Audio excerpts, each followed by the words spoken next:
The Phillies are singing, dancing, and winning in the rain. When life gives you rain, you win and you sing all over it. And the Phillies did that just yesterday, getting their 30. I don't know. Did you make that up or is that a saying? No, I made it up. Oh, okay. Oh, it sounded like a saying. Great. I mean, that's one I wasn't familiar with. That's why I gave you the well, singing and dancing looks. in the rain is a thing. I don't think I've ever seen that movie. No, what it's not. No, Singing in the Rain. That's a whole song. That's just the song. That is actually a movie, though. Yeah, it's from a movie. Back in the 50s. Yeah, I've never seen it. Yeah, it's from the movie Singing in the Rain. Yeah. Never seen it, and I don't think I'm missing out on anything. Well, we got to see some winning in the rain last night as the Phillies got their 31st win of the season, still sitting top of the standings. Welcome to PHLY Phillies podcast. Tyler Zulli, Jamie Lynch, myself, Renee Washington. We've got our buddy Jim Salsbury joining us halfway through the show around 11:30 to weigh in on the team's success and continued incredible start. Listen, there's a lot of great takeaways from last night's game. The Mets continue to Met. The Phillies, even with a, sloppy third inning around the rain, continue to find a way to win. And as Bryce Harper said in the 5th inning, let's get Ranger a W. And they did. The Phillies delivered. I'm going to start right off the top, Jamie, with I think what's going to make you the most excited today.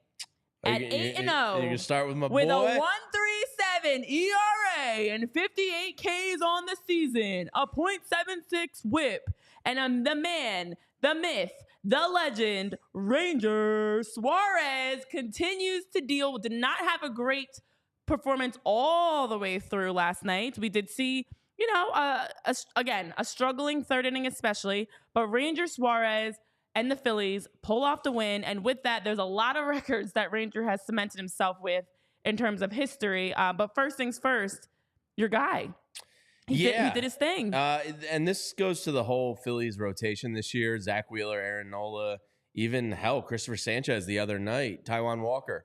Nobody's going to be perfect every single game. And I think the mark of the Phillies being a great team is what you saw from Ranger last night. First 2 or 3 innings, the rain, maybe you're worried about slipping. Maybe you're not getting a good grip on the ball. Whatever it is, the conditions weren't great. Ranger didn't have his best stuff. Still only allows 2 earned runs and then kind of locks in and closes on out.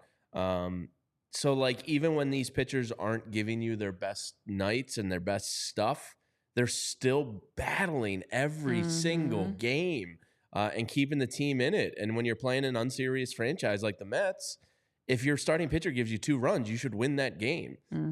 So Ranger just went out there and was spectacular last night. Some of the numbers and some of the company he's joined in Phillies and baseball history is really remarkable. Amazing. And you saw him at the locker after the game, and he's got that little fro thing going on under the hat. You wouldn't know it. And he's, he's all tatted up wearing his cutoff sleeve T-shirt. And I was like, how cool is this motherfucker right here? He's just going out there dominating everybody with a big old smile on his face, not overpowering stuff, just has everybody guessing. Everybody's making weak contact on him. He's cool as hell. He's Ranger Suarez, man. It's awesome. He is so cool. And as we saw last night in the 5 innings that he pitched, you gave up 4 hits, you gave up 2 runs, 0 of them earned. You have 2 walks, 3 Ks on the night. And for Ranger to continue, this was what we would call an quote-unquote off game for Ranger.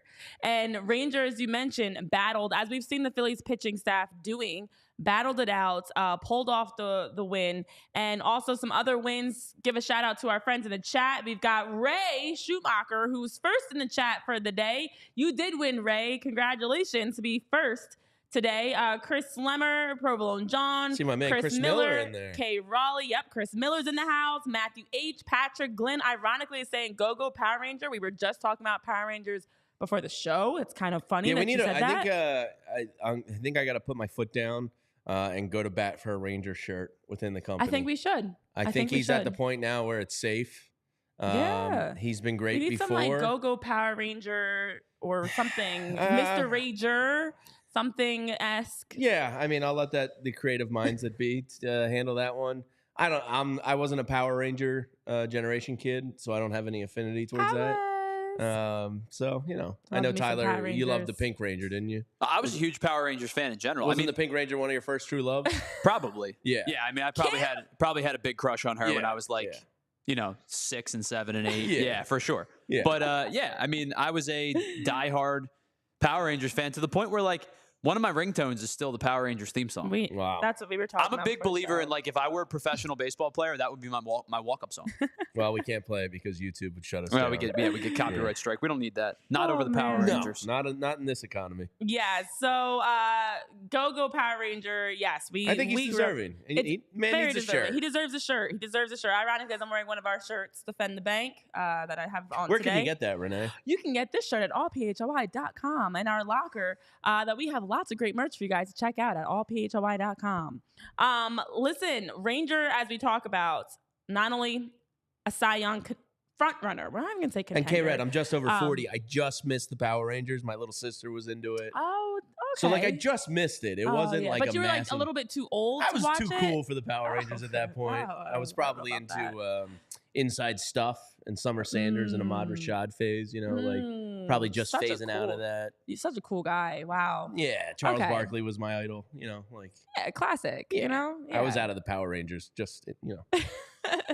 But yes, I know Joe's saying how he wanted to be a Power Ranger, and this is why I would like to be like Ranger, because when you have Ranger Suarez, who has obviously this unbeaten start to the season, has continued to cement himself in a number of different records. He has the lowest mark by any Phillies pitcher through the first 9 starts with his ERA of a season since the NL began tracking earned runs back in 1912. I mean, he's making records that go back over 100 years, which is fantastic. He also has, with this win last night, he's one of just a handful of pitchers that have a 1 ERA or better through an 8-0 start of 50-plus Ks, less than 10 walks in any 8-start span. And on that list with Ranger, you've got Clayton Kershaw back in 2014. He was very good. Cliff Lee in he 2009. Johan Santana. Dominant for a couple 2004. years. Roger. I've heard of him. Cody's dad, Roger Clemens, in 1990. Might have the most Cy Youngs ever. Just Bob Gibson. 7, is it? 6? Yes. I think it was 7, right? Yeah. 7 Cy Youngs. Yeah, because the running stat is Roger Clemens has 7 Cy Youngs and no hitters. And Nolan Ryan has 7 no hitters and no Cy Youngs. Those are two of the wildest baseball just stats ever. That Roger has 7 and Nolan has none. Insane. Wild. Insane. Bob Gibson and Juan Marichal back in 68 and 67. Juan Marichal, part of one of the most famous baseball pictures of all time in the brawl with the bat. And Bob Gibson, a lot of people will argue, is the greatest pitcher ever. I do. Exactly. So I think that's really good company to be in. I think so. I think so. And I know like Bryce Harper was talking about Ranger Suarez and about how they wanted to really get that win for him. They wanted to be able to pick him up, play the best baseball possible, and help get that win for him because he's been off to such a great start. And also, another fun fact for you, Jamie, hang in there. I mean, I don't... Should I get a cigarette? I feel like you need a cigarette. Ranger Suarez is just the 7th pitcher in AL or NL history to win 8 straight starts within a single season while posting that one ERA or better. So there's been 7, and we just listed... Oh, it's the same list I just read. That's embarrassing. I did myself. I was going to say, wait. I thought you were going to the next stat about the Phillies, and I was like, wait, is she reading the same? I am reading the same stat, but again, I wanted to just reiterate it. It was so good. It was so good I had to run it back for the people in the back that may have missed it. Just 1 of 7. 1 of 7, It's like guys. when you get the 11 in blackjack, you double down. Oh, yeah. I'm just doubling down because Let's go. 1 of 7 in all of AL or NL history. We're not even just talking about the Phillies. We're talking about Major League Baseball history. There's only 2 pitchers on that list that aren't Hall of Famers. And they're both damn close, and one was cut short due to a shoulder issue, and that's Johan Santana. I don't think he gets in because it was a small sample size. And then Cliff Lee is probably like a doorstep-ish guy, but doesn't get in. The rest of them are lock Hall of Fame pitchers. So the company Ranger is keeping with some of these stats this year is absolutely silly. In terms of Phillies, there's this one. Ranger Suarez joins Steve Carlton as the only Phillies left-handed pitchers to have a winning streak of at least 10 games. He's the first Phillies pitcher overall with a 10-game winning streak since Roy Oswalt did it in the 10 season into the 11 season. So, you're joining Hall of Famers on that one list of qualified 8 wins and sub ERAs. And then you're joining Steve Carlton in franchise history for like winning streaks. It's like, this is real? This is very real. Like, I always loved Ranger, but I never thought this was in the cards.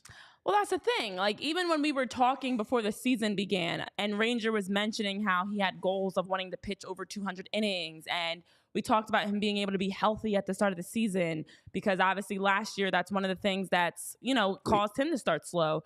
And the World Baseball Classic in general for the team, how they were able to start healthy and all these things that we were looking forward to with this group, being able to have a full season of Bryce. I'm going to take it even further beyond Ranger, being able to have a full season where you don't have to see Kyle in the outfield, a full season of Trey post-August, all these little things. Obviously, we lost Trey to an injury, but you never expected it to be like this. We got Sosa. Right, and you never expected. I know, it's wild. You never expected them to be this good. Even for as much as we talked about, okay, a 92 to 95 win team, they should have one of the best bullpens in the league, one of the best starting pitching cores in the league. Nobody expected Ranger, your number 3 pitcher, to be off to such a historic start that he is cementing himself again in history that goes back over 100 years. You have to really flip back a century to be able to look at the numbers that Ranger has been, throwing, the way he's pitching, the way he's consistent. And then, as you mentioned, just goes in the clubhouse with a smile. You don't even realize. Cute little fro. Right. Cute little fro, tatted up, smiling. He is literally beating you with a smile. That's like the worst thing possible. Yeah. That you're like, oh my gosh, what just happened? 1, 2, 3, done. Yeah, I don't recall ever seeing him get irritated on the mound. Never. Like, this guy just has ice going through his veins. It's pretty remarkable. He's spectacular. I mean, he really is. If he can keep this, now the reality is he probably can't keep this up for an entire year, at least at this level. But like, worst case, what's he going to be? A 2.6 ERA guy? Right. Like, even if he falls apart a little bit here, his numbers are still going to be spectacular. Just like the Phillies numbers too. Like, as a team, they've set themselves up so well in the first 25% of the season.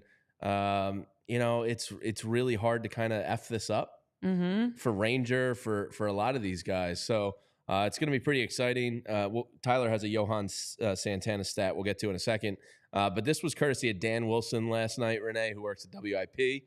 The Phillies can now officially play 500 baseball for the remainder of the season and match last year's record of 90 and 72. So, like, we talk about setting yourselves up.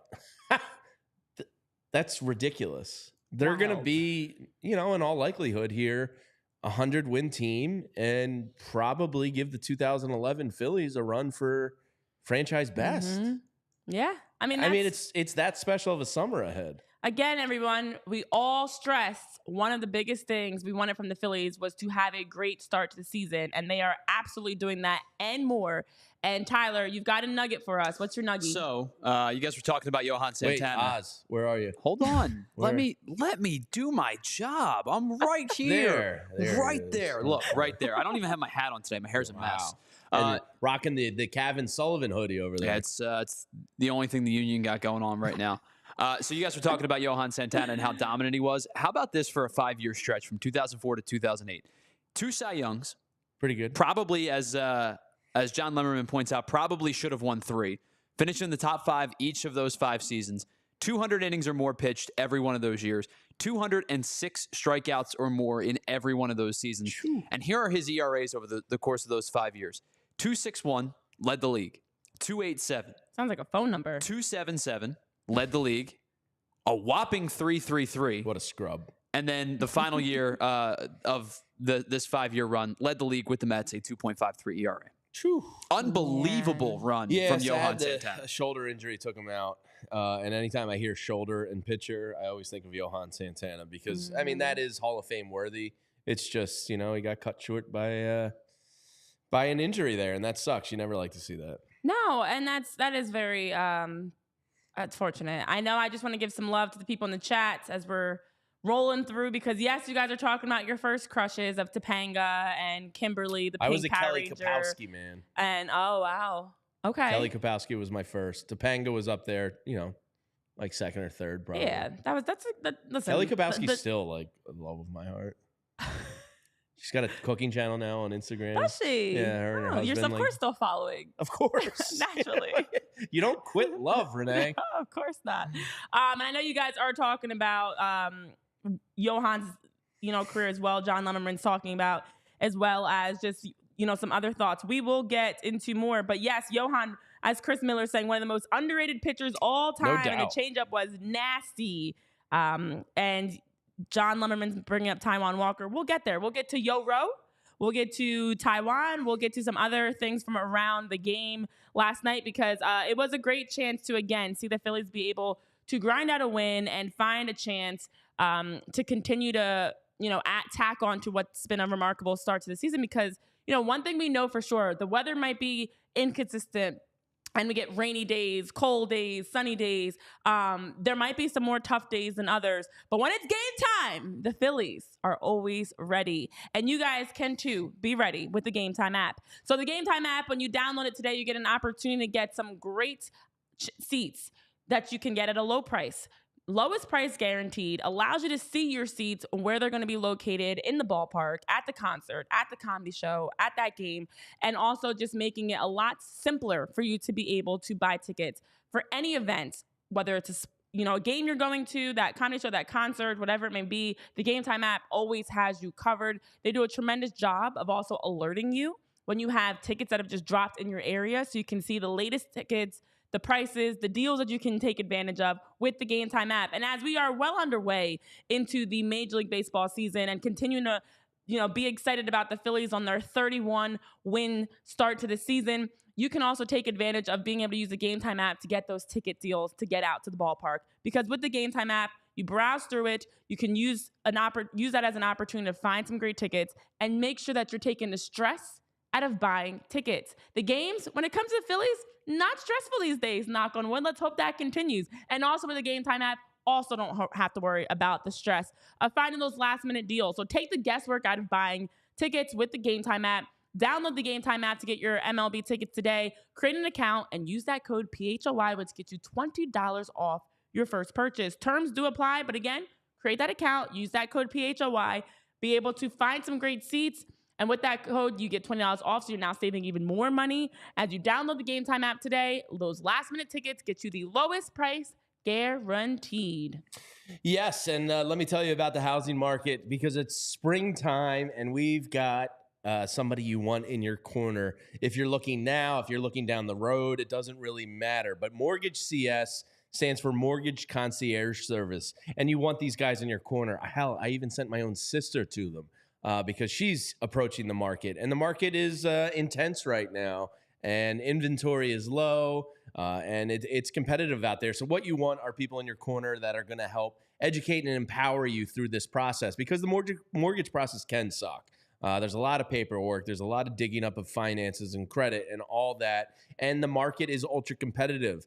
So if you're looking to find that perfect home, you need Mortgage CS in your corner. The mortgage you choose now matters more than ever, because if you're already in the market, you can still explore options with Mortgage CS. You can even refinance down the line. It's not a marriage. It doesn't have to last forever, but you'll experience Mortgage CS and know that you have the right guys in your corner. You'll be shocked how much money you can save with Mortgage CS.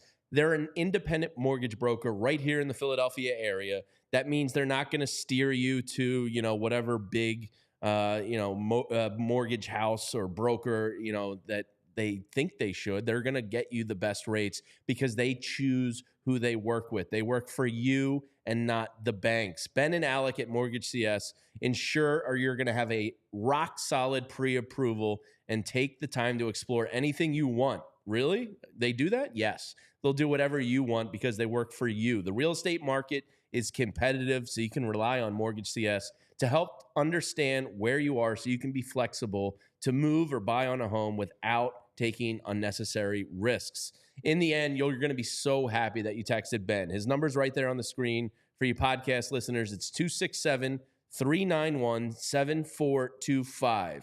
There's a real reason people win more with Mortgage CS. So call or text Ben anytime, 267-391-7425, and see for yourself. You can also go to mortgagecs.com/PHLY to check them out or view their over 370 perfect 5-star reviews by searching Mortgage CS right now. The advertisement is not a commitment to lend or extend credit. Mortgage CS is an equal housing opportunity mortgage broker. All loans are subject to credit approval. Certain restrictions may apply. Company NMLS ID 1464766.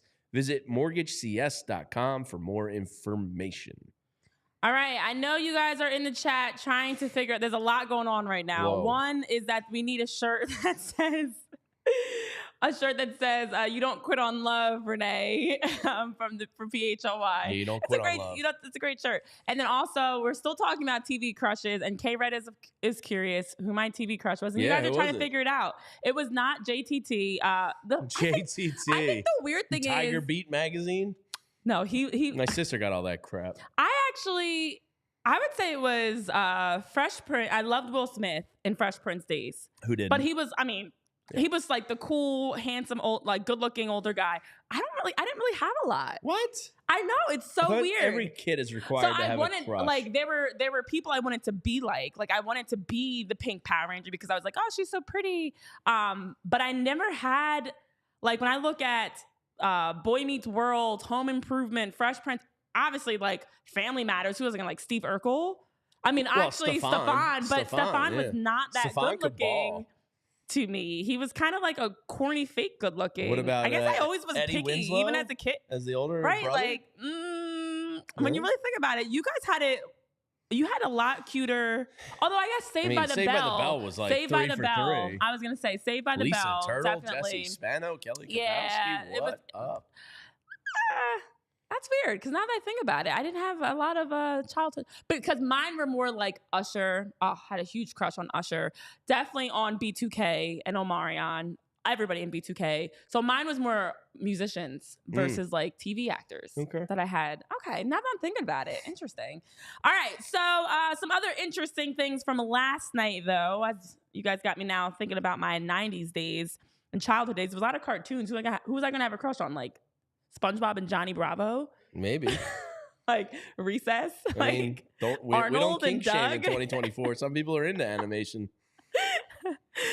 There are some hot animated characters out there. I mean, in all seriousness, they do make them like the women curvy, like the Johnny Bravo's Mrs. Incredible muscular. has got a dump truck on her. Even the way Coco, too much ass for Mrs. Incredible. Okay, I'm gonna go what modern. What are you doing, Pixar? I'm gonna go modern.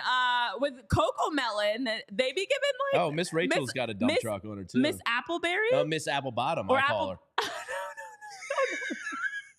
No. I call her Miss Applebottom. Luckily, my girls didn't get into Coco Melon too much. Yeah, Miss Applebottom. What up? I mean, do you want to do a whole show about hot animated characters? Coco Melon. Why are they making good-looking cartoon characters on toddler? Because there's dads that watch. That's why, and we're sick. Instead of like Barney and Sesame Street, you have Miss Apple. I mean, Elsa and Anna. They're gorgeous. You know, like come on. They're children. Yeah. Are they? No, they're grown up at the end. Okay, they are grown. Okay, this is getting weird. So we've got the Phillies. I cannot with you. I've had this conversation with my buddy a lot. I can tell. Yeah. So now, as the Tyler's Phillies, looking at me like a disapproving father. He's so upset. He's so upset. Yes, everybody knows there's hot animated characters. This is not like some revelatory. That is very real, and they do that on purpose. Yeah, because they know when you're watching that you're gonna want to have, It's to reach all ages. And all Ariel, when she comes out of the baseball. What is that? When Ariel comes out of the ocean and becomes a human? Like, come on. She's smoking. And now her character was like 14. But again, like, you don't think about that. She's not real, Renee. Good Lord. All right, so do you believe in mermaids? No. No? No, they don't exist. Do you believe in mermaids? Oh, I loved Martin and Living Single, John Lemmerman. I still watch those shows actually today. All right, so let's go back to the Phillies because we're going left here. And this is a whole conversation that really should be. Should I ask Jim what his favorite hot animated character is? Hey, Jim, welcome in. What's your favorite hot animated character? Please don't. Please don't. Jim is joining us in 5 minutes, and let's brace ourselves that hopefully by then Jamie's simmered down. Calm down. I gotta Jim, I gotta spray you like a dog with he doesn't know my weird brain that much. Down, Jamie, down. But me and Jim have plans to golf together, so he'll get to know my weird brain. Oh, Lord, have mercy. Yeah. Okay, so let's go back. Now, with the Phillies getting their third straight win over the Mets, which we love to see, it is, as we know, they're continuing to be, fantastic.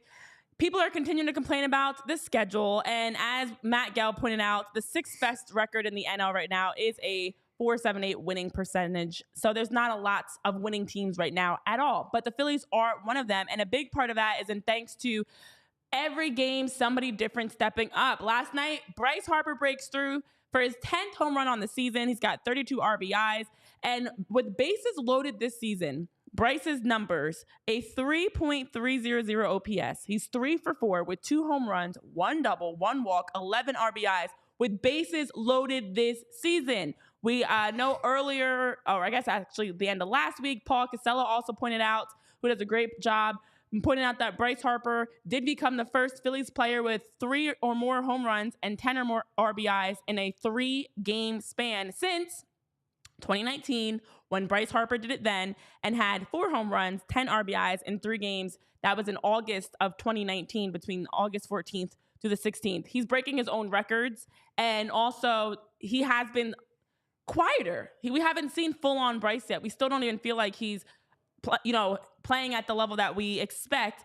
But coming off of having a migraine and resting a day, that might have just kind of been what he needed to reset the tides a bit. And for Bryce Harper to go out yesterday and smash another home run and continue to help, the Phillies and uplift them to get this win. Welcome back, Bryce. Yeah, it's pretty wild to think about. Like, we haven't even gotten hot Bryce yet. We've gotten little 2 and 3 game sample sizes. Last night, I think all 3 went to the opposite field. So, that's always an indicator that a guy's locked in here. But it's wild to think that he's 6th best in the NL in home runs per at-bat ratio, and he hasn't even gotten consistently hot yet. So, again, it's just another great sign for this team that guys are stepping up when guys go down. And, some of your best players, you haven't even gotten their best baseball yet. And their not best baseball is still some of the best in the NL.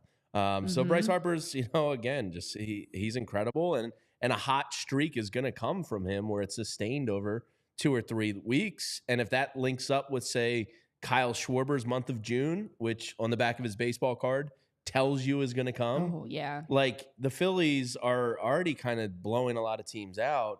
It could be even better still. Yeah. Which is wild to think about. This is a 100-win baseball team, and it's really fun to, as John Foley said, wake up every morning and think that the Phillies are going to win. And that's where you're at. And let's enjoy it because it's a long season, and Phillies and Union and WNBA are the only tickets in town now, so enjoy the hell out of it. Yeah, and I love the response. I mean, Mark Vientos, who we had talked about, Swaggy V got the call up for the Mets. They actually had a few different guys. They made some changes, trying to get their offense going. They take the lead, and yet again, the Phillies respond back as we've seen them do. The Phillies either score first, or if they get scored on, we see them rally right back and rattle off some runs and have 7 guys finish the day with at least 1 hit.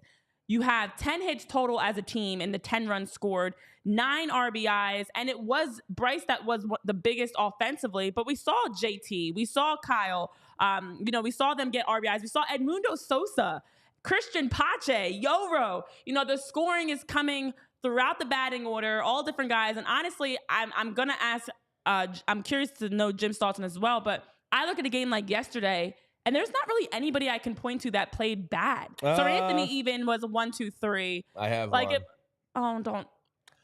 Look, when you're talking about a great 100-win baseball team, who's your guy? You feel like a wet blanket anytime you nitpick. Well, there's 2 things that irritated. One guy, one team thing, and we're going to get into it with Jim with both of these. But Johan Rojas' defense is starting to concern me a little bit. I mean, those 2 last night we've talked about it in weeks prior. I think that when he ran into the wall in Cincinnati and kind of like jarred his hip a little bit, I think he got a little like wall shy, wall jittery. He got shaken up, quite literally. The 2 last night was weird. Like it's almost like he doesn't know his own speed yet because he's getting to balls quicker than he thinks. And sometimes it's like he thinks he has to dive when he doesn't. Sometimes he has to dive when it's just like he can't. He's tracking the ball well. He's getting to the right spots, but he's almost getting there either too quickly or too late or just butchering one like he did twice last night. His defensive run saved on the year is a -3. And last year he was a +15 in 67 games or something like that off the top of my head. So like it's stark. It's noticeable. And I don't want to be a wet blanket about it, but it's, we talked about this guy, possibly competing for center field Gold Gloves. And, I went and looked it up last night because somebody was like, oh, it was Jack Fritz, my buddy, who was like, oh, he's still an elite defender. So I went back and looked up like Andrew Jones and I don't know. It's just, they didn't really. Well, I think this will be great to talk about with Jim in a moment because as you talk through, there were 7 errors last night for the Mets. Francisco Lindor and Jeff McNeil each carried the weight there. And then we did see the errors from Yoro, who had a couple, and also Pache. But before we get to Jim, Jamie, tell our friends all about our buddies over at BetPARKS. What's some BetPARKS? You can get some action with all-day events over at BetPARKS and the BetPARKS Sportsbook. The Phillies go for the 4-game sweep, I guess, of the Mets, the weird two-game series. But they go for it, whether you're looking for, I don't know, some same-game parlays, some strikeout, player props, money lines, run lines, whatever it may be. Just looking it up right now, the Phillies are -150 on the money line tonight. If you want to take their run line at -1.5, you can get some +145 action. There's the PGA Championship happening right now. You can get some good odds on guys there. And then, refine your bets come cut day. And then, of course, NBA action tonight. You got the Nuggets and the Timberwolves. The Nuggets are a 2-point dog at Minnesota. Anthony Edwards guaranteed a Game 7. So we'll see what happens there. And then tomorrow night, you got Knicks, Pacers, Thunder, Mavericks, whatever it may be. BetPARKS has got you covered. Win your first $10 bet and earn $125 in sports bonus bets. You play for fun. You love to win. You bet with BetPARKS. Download the app and play along with us. Must be 21 or older. Please gamble responsibly. If you or someone you know has a gambling problem and wants help, call 1-800-GAMBLER.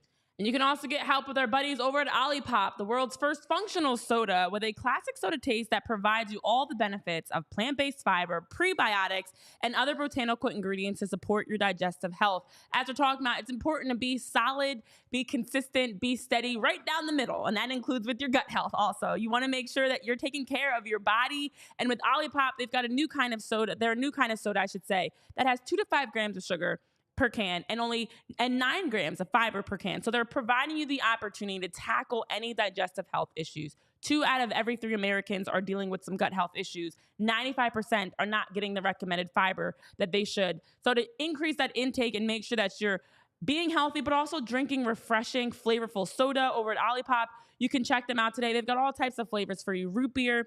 They've got classic grape, orange squeeze. They've got Dr. Goodwin. They've got cherry cola. Lots of good flavors that are just fantastic to drink, whether it's by themselves as a refreshing soda, as a mixer, with ice cream, as a root beer float, for example. And know that you can also be able to purchase Ollipop in a variety of different ways, online and in stores. So today, when you use that code PHLY20, you get 20% off your next Ollipop order. That discount does only apply to one-time orders, not to subscription orders. And Ollipop, which is sold online on Amazon, on drinkollipop.com, is also sold in almost 30,000 retailers nationwide. Wawa, Target, Sprouts, Wegmans, ShopRite, GoPuff, plenty of places to be able to buy Ollipop. Use that code PHLY20, get 20% off, and make sure you can take advantage of tackling your digestive health issues and be able to drink delicious Ollipop and be healthy.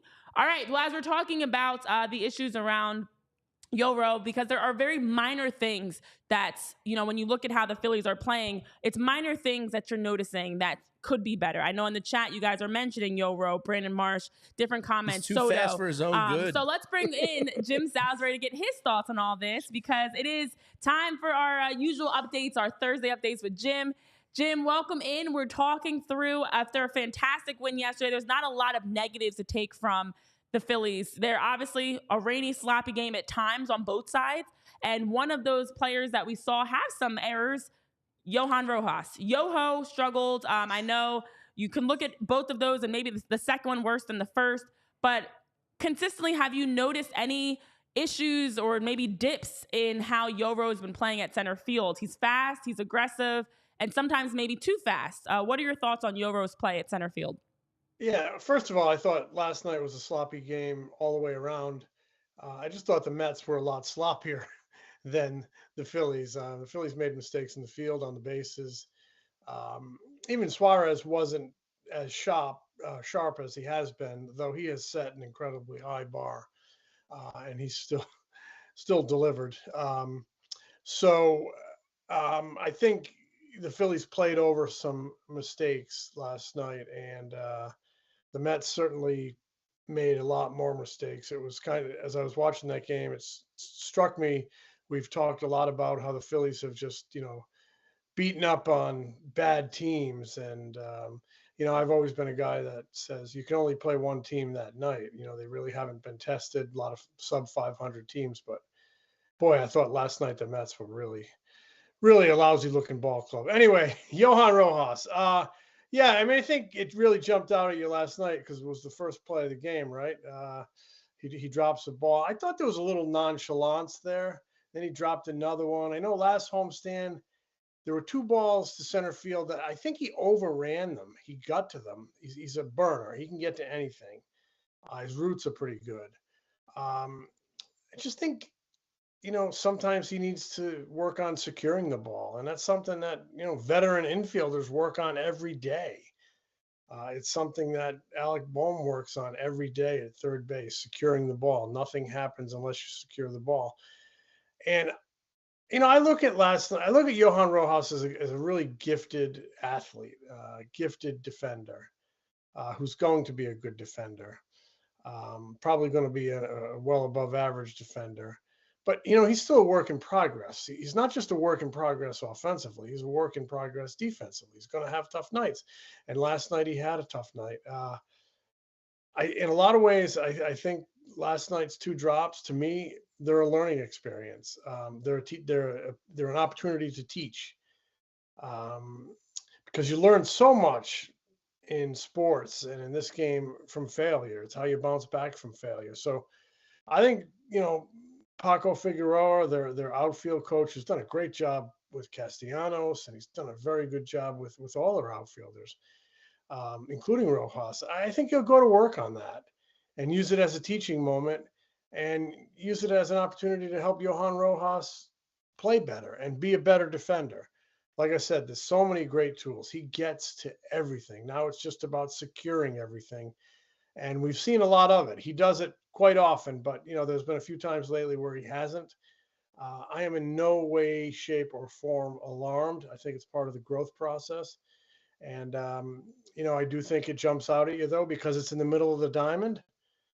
Middle of the diamond is really huge. That's where you're, if you're a good team in the middle of the diamond, generally you're a good team. So it can't happen. He has to get better from it. But I'm not alarmed because I just think there's a lot of good there. And I think he's getting better. And I don't think he's even close to a finished product. And I think he has a good support staff in his instructors that are going to help him get better. So, Jim, it seems like every time we talk recently, it's after Ranger Suarez goes out there and just continues to marvel. And this is true of the whole rotation this year. Even on nights when they don't have their best command or it's wet and slippery, they still battle and grind and give the team a chance to win the game. Now, Ranger Suarez last night, in his last 8 starts, has a 1 ERA, is 8-0, 51 Ks, 9 walks. The only other players in baseball history to do that, Jim, are Clayton Kershaw, Cliff Lee, Johan Santana, Roger Clemens, Bob Gibson, and Juan Marichal. Wow. Is that that's real? That's a real stat I just read you, but I almost can't process how dominant Ranger has been. Yeah.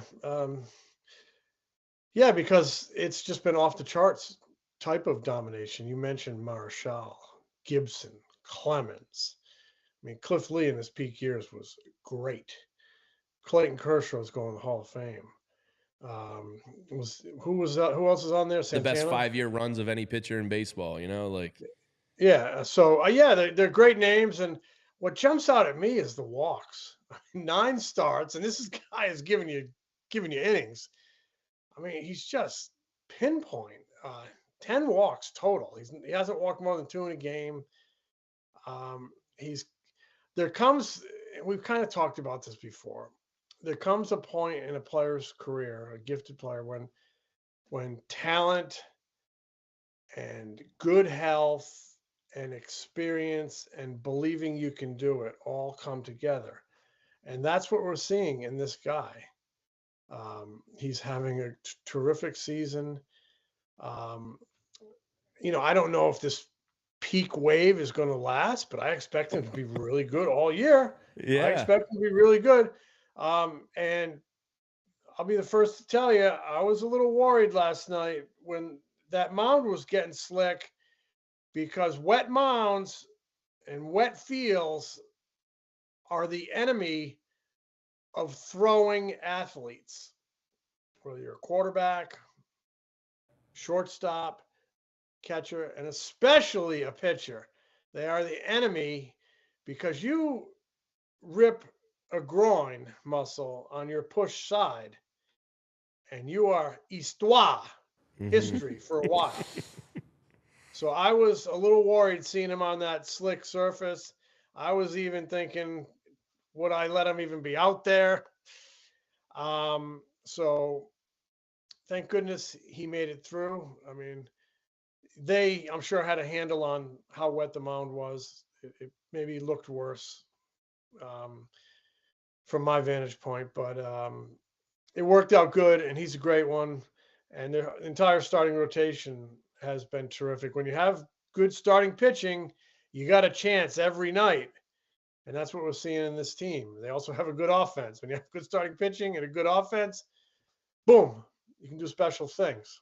It is special. It's a combination of a lot of great performances coming together. And, for as much as we talk about Ranger and the pitching staff, or even on the offensive side, Bryce having a big game last night as well, there's another guy that's been quietly in the shadows, consistently stepping up ever since his name's been called on. That's Edmundo Sosa, who, when you look at, ever since Trey Turner went down, the play that Edmundo Sosa's had, we've seen him get triples, we've seen him get RBIs. I mean, yesterday in his 3 at-bats, he gets an RBI, he gets a hit, he gets a walk, draws a walk, he gets 2 runs scored. He's helping to contribute to this offense. He's doing well fielding as a shortstop wherever needed. Sosa has been playing consistently well and honestly been one of those bright spots that show the depth of this team. Is he playing at a level even better than you expected at this point, of how he's been able to step up? And even without Trey Turner, you're not batting an eye, because Sosa's been delivering day in and day out, it seems like.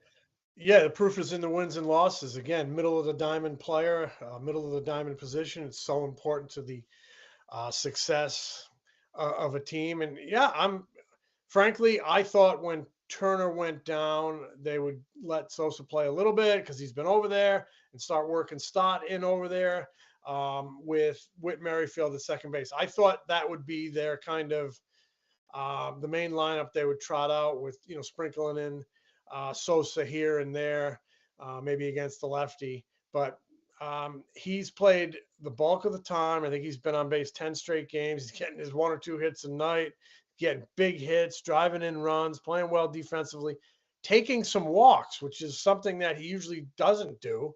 But he's not taking a ton of them, but he's taking some walks. He's showing some selectivity. He's playing well.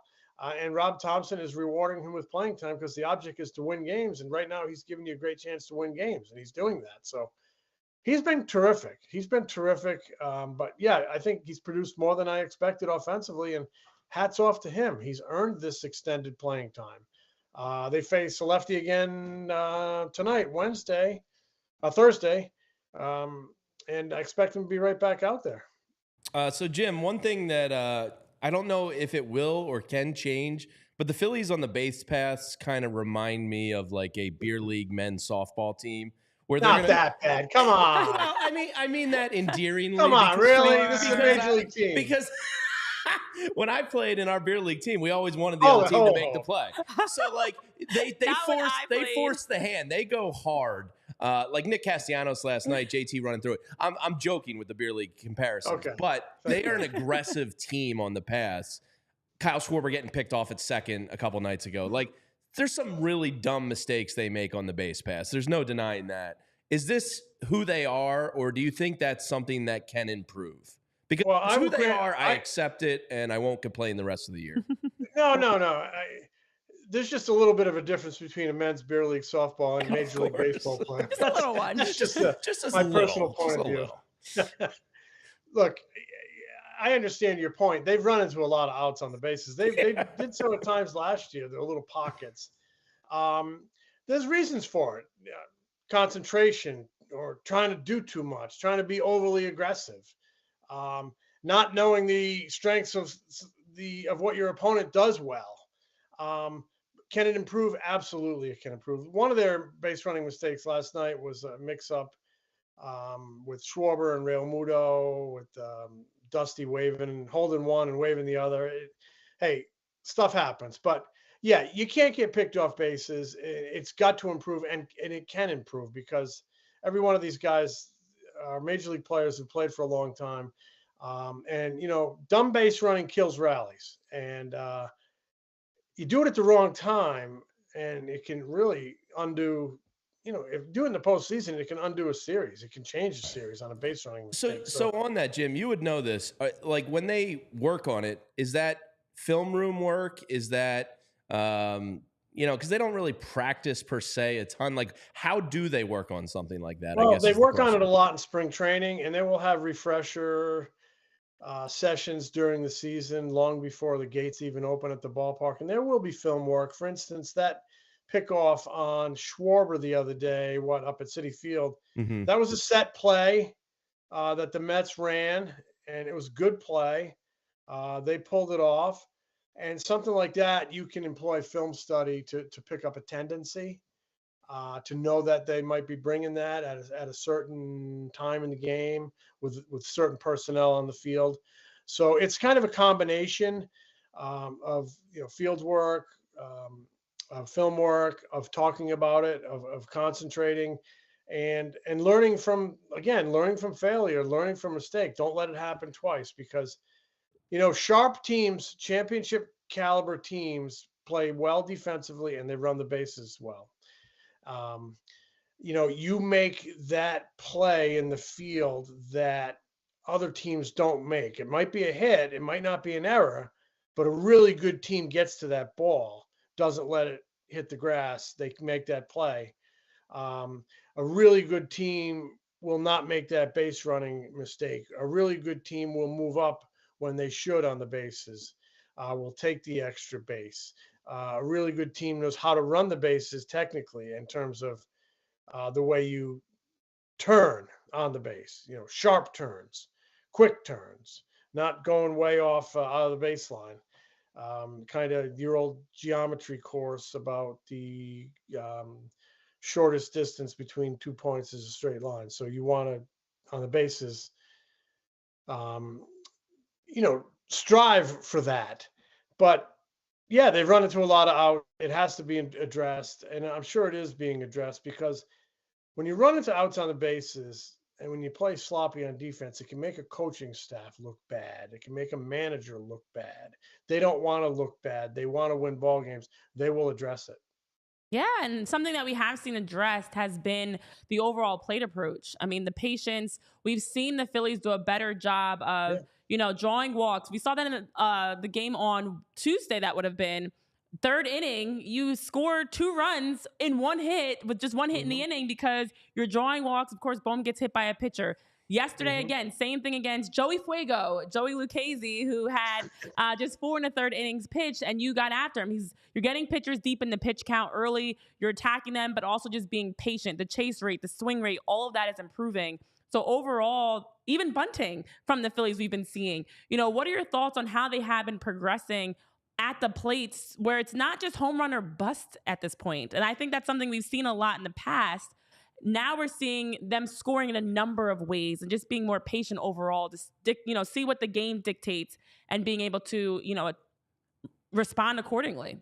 It's funny, Renee, you mentioned home run or bust, and that's something that I hear a lot of. A lot of people pin that on the team, that they don't win if they don't hit home runs. But I've been seeing a lot of victories lately where the home run is part of it, but it's a complement. It's not like the main character. It's like a supporting character. So, last night, perfect example. Other games, perfect example. They manufacture, they get hit by bases loaded, Bowman gets hit by a pitch. Hey, you take whatever you can get. But I've been seeing them score runs a lot of different ways, and it's very encouraging. The approach at the plate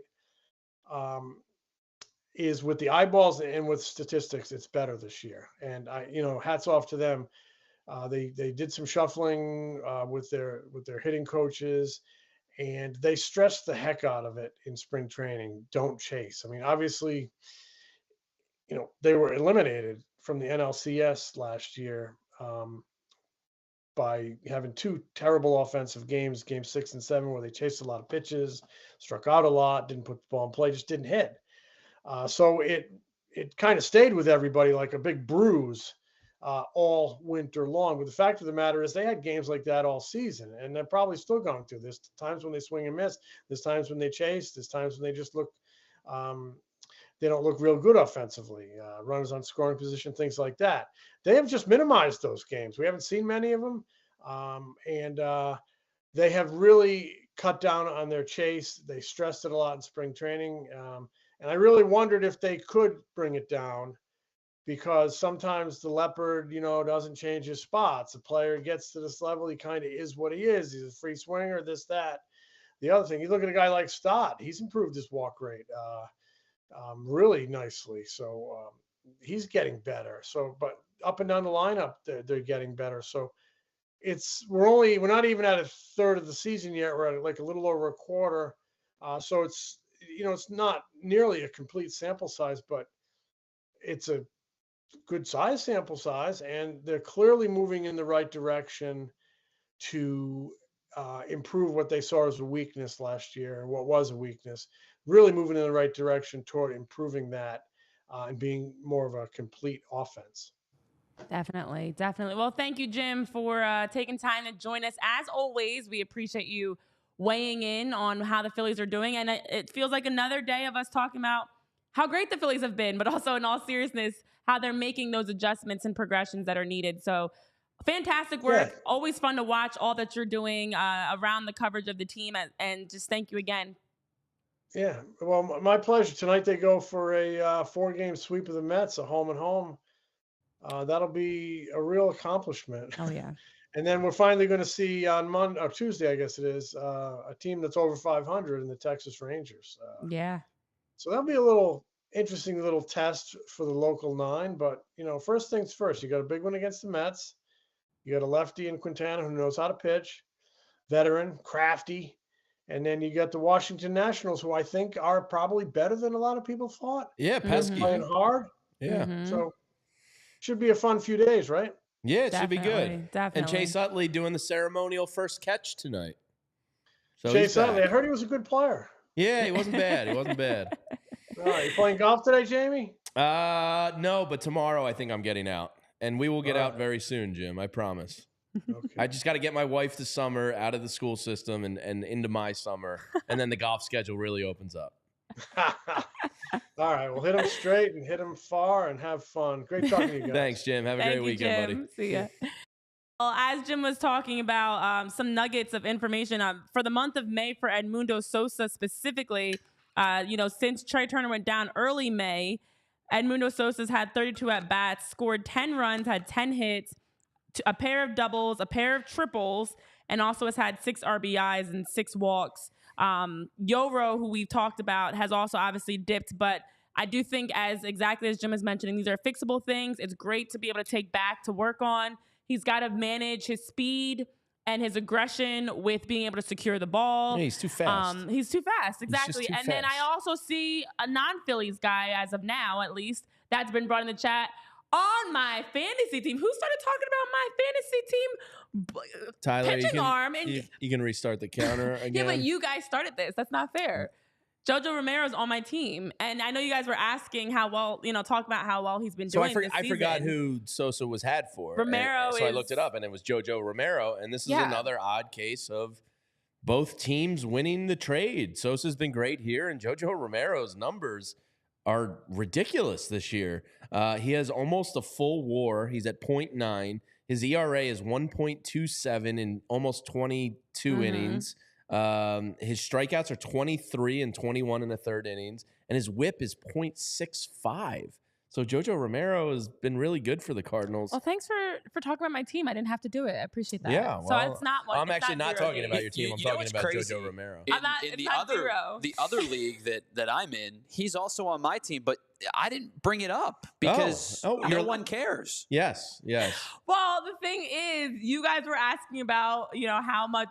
I saw in the chat the chatter. The chat had the chatter about Romero, and you were asking about how he's been playing, and you said you were going to pull up the numbers. Those numbers are ridiculous. I had no idea. I already knew, but I couldn't interrupt Jim because wow, I see what we've done here. Thanks, Tyler. There it's back. It's not 0 my fault. days since Renee last talked about her fantasy team. You guys are baiting me. So when we get fair.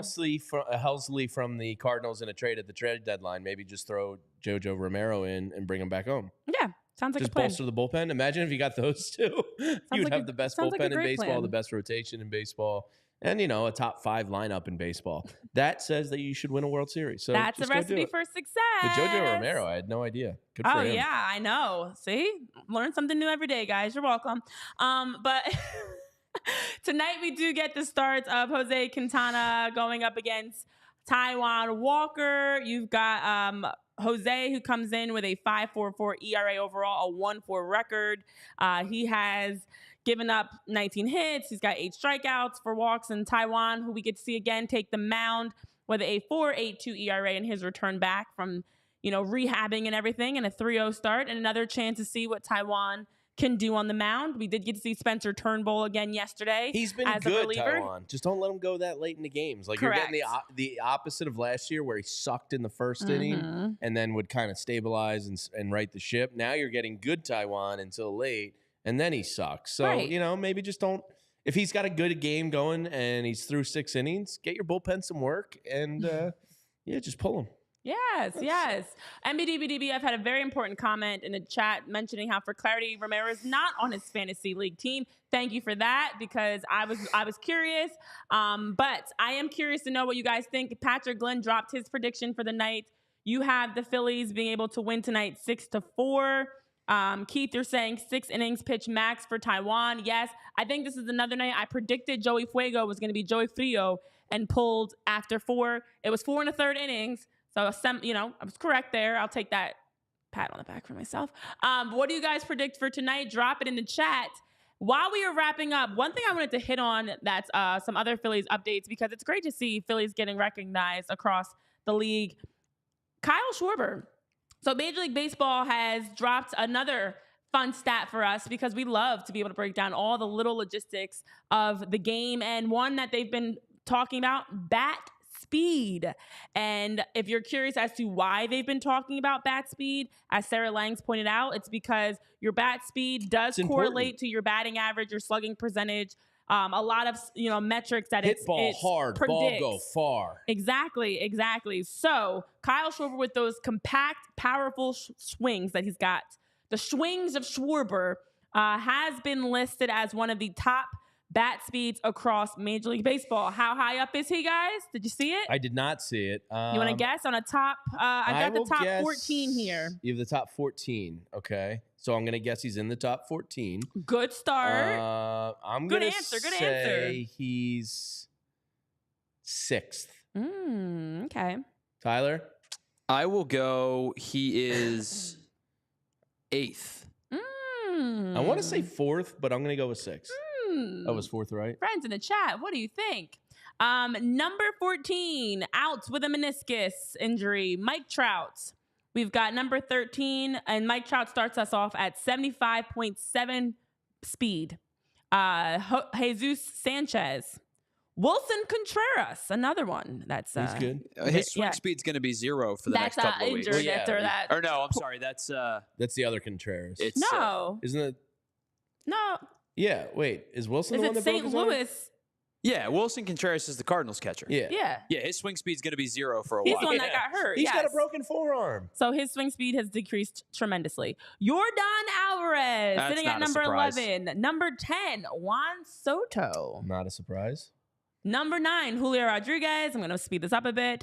Joe Adele at number 8. Who's on fire? He if you're a is fantasy on- baseball He takes player. vicious I cuts. wish I could pick him up. Number 7, Aaron Judge. Okay. I'm surprised 6? he's that low. I would have I had him know, at like with 2 or 3. 76.5. These are very close numbers because it was 75.7 for Mike and we're at 76.5. So it's a really small margin. Christopher Morel at number 6. Who's having a number great 5. year. And you notice I still haven't mentioned Kyle I should Schwarber, have switched guys. to 4. I should have switched to Number 4. 5, Ronald Acuna Jr. I These know players Patrick are all Glenn very thought he was good. Are 5. you These are- noticing a theme here? I know. Number 3, Kyle Schwarber with a 77.0 speed on the dot. And then number 2 and 1 is O'Neal Cruz at number 2 for the Pirates. Who and hits rockets. Giancarlo Stanton for the Yankees. That's number 1 with an 80.6 speed. So exciting to see Kyle Schwarber swing and his bat speed in the conversation. That's the 3rd fastest across Major League Baseball with 77 miles per hour. And it's important metrics because it does translate to the fact that his bat speed helps his batting average, slugging percentage, and a lot of offensive metrics. So there you go. All righty. Well, Jamie, as Braves lost last night.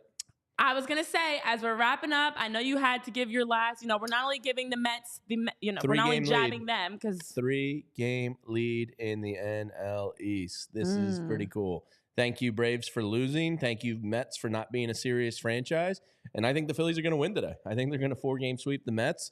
And I am going to be a vile, despicable human being to my Mets friends. I love that, as you should. Yeah, Let them I know. really, really love pouring on them because they're already like down in the gutter, like down bad. Just like Kick 'em while they're Goldschlager, like all over themselves, just like despair. And I walk by and I don't help them, and I just pee right on them. Ew. So I am. If Okay. they 4-game sweep the Mets, I am going to be terrible.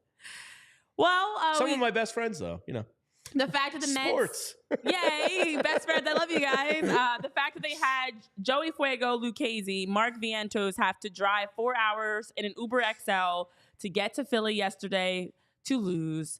They also had Grant Hartwig was included in that trip. They've been making some tweaks to their roster, desperately trying to right the wrong. In fact, the Mets have changed over 12% of their roster in the last 24 hours as an attempt to try to figure out something to get going. Not a serious team. So, yeah. And then also when you look at the fact that they have now dropped 5 of their last 6, 9 of their last 13, and they might not have the trumpets and excitement at Citi Field much longer.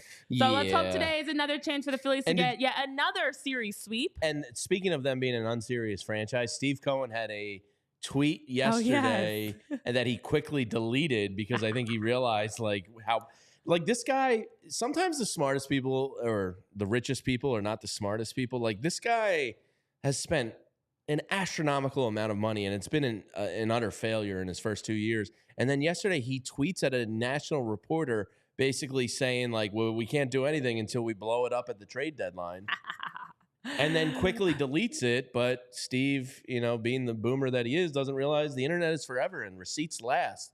And that screen grab was had. So he's already told the Mets fans that, they're going to blow it up this deadline and hope to give it another go next year when they clear some of the dead weight off of their books. And you just love to see it. Can we get a hashtag LOL Mets in the chat as we wrap up for that That's my favorite classic hashtag. Mets moment? Because honestly, Your Jamie, owner is out tweeting that you're going to blow up the team. Strike again, and you put it publicly. What an idiot. As you just mentioned, once it's out there, it's out there. Somebody screenshots that, they quote tweet that. It's already done. It's too late. Even if you delete it, we've already got it, and the receipts are there. Yeah. So Steve Cohen and Twitter fingers strike again, which we love to see. So yes, another chance for a series sweep for the Phillies tonight because they are now nearing, what would this be, the 5th series sweep that they'd be able to, although technically they've 6th. won or tied their last 13 series. Yes. That's insane. I don't care who you're playing. First of all, 13 series, let's math the math. 13 series, that's out of the 30 teams across the league, you're playing almost half the league. Obviously, you play teams like the Reds twice. I get that. But still impressive and still phenomenal. So another chance for another series sweep tonight, and we'll see what happens. 6-4 is the prediction a lot of people have. I could see this being I could see it being a close game. It's a gross-ish day today, and it is your 4th time in a row playing a team. I'm going to go 7-6 Phillies win. I think Taiwan lets up some runs tonight. Okay.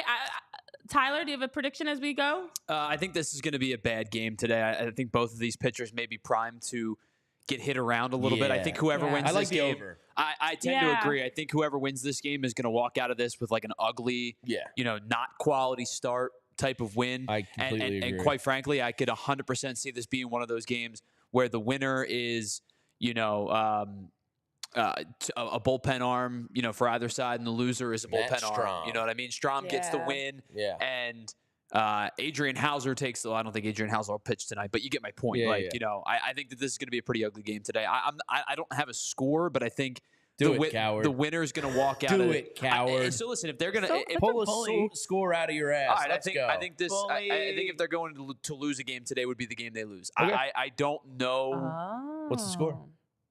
It's a completely meaningless exercise that nobody cares about. What's the score? 7-5. All right. Either way. So we both like the over. Ugly. I was going to go 8-5 Phillies. All three of us like the over. There you go. Yeah, I do think it should be a high-scoring game, and I do agree it should be ugly. Game. But I actually feel like the Phillies are going to continue to put the pressure on and win. So glad you were able to figure out a score. We're all happy for you. This is why I don't bet baseball. It's regular season baseball. You want me to come up with a score prediction? Like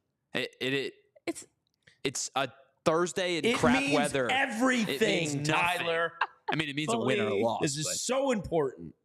Bully. All right. Well, I know you guys in the chat. Thanks. We appreciate you, K-Red, John Lumberman, MBD, all of our friends here. They mentioned the hour went by too fast. So should we do another hour? I have to go potty. So you can take over and do the next hour if you'd like. We will not do another hour. We'll be live, though, tomorrow for our post-game show. So Jamie can get to the bathroom today. Tomorrow we will be starting top of the 9th. That will be live. You guys can watch the end of the game with us. I know it was asked by Patrick Glenn of our next watch along. You can watch the end of tomorrow's game with us. Plus, you can also watch the game with us this weekend because we will be out at Citizens Bank Park. I'm going to try to say it's fast for you. PP Pants. We'll be back at Citizens Bank. I think the rain is now holding off a little bit Saturday night. Yes. And moving to Sunday morning some. As of now, it is looking clear. It's going to be a little chilly. It's going to be about a high 68. No, that's perfect. That's good chubby guy weather. It's definitely comfortable. No sun, an overcast. Yeah. And we'll be out, so you guys can check out the details at for our events on our tailgate that we have. Cavs Catering. We've got Ollipop there. And we've got lots of fun on tap for us to be able to continue to watch the Phillies win as they play the Nationals. So see you guys tomorrow for our post-game show. Have a great rest of your Thursday. Let's go Phils. Close out this sweep. A nice 8-5 victory tonight would be nice. And we'll see you next time. Bye. We all silly like the mayor.